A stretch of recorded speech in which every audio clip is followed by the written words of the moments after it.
Mike, when we were talking about parity a second ago, you were talking about NIL and the portal and all that. When that kicked off a couple of years ago, I think there was a wide-held belief that like Alabama, Georgia, and whoever was at the top at the time was just going to hoard talent. And They are. But the parity has grown. It hasn't, like the upper echelon, it hasn't separated. Did you think it would go this way, or did you feel like the hoarding would happen? Well, there's several ways to look at this. There's a group of teams that are running away with it.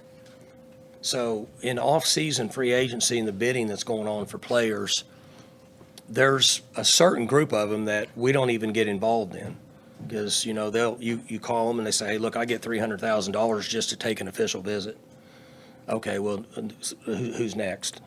So there is a group that is doing that. That's still out there. The challenge, here's what the challenge is going to be. From what I can see in reading between the lines with this judge, what she's talking about, and then I had a conversation last night with somebody, I don't think they're going to sign this player revenue. I think they're a long ways off. So if that happens, then we're in another year of what you call is collective NIL, which is paying players that we're not supposed to be doing. So I think she's going the other way on this revenue sharing, in my opinion. And so what we have to be careful of in that instance is the accumulation of money spent by certain schools over a period of time. Like the ACC is upset because they said, we get this amount of money per team. The SEC and the Big Ten get this amount of money per team. Over a 4-year period, it's this amount of money. So it's just like invested in the stock market. If you invested this amount and the other guy invests this amount, after 8 years, his money goes here and your money goes here. You doubled your money, but he doubled his money.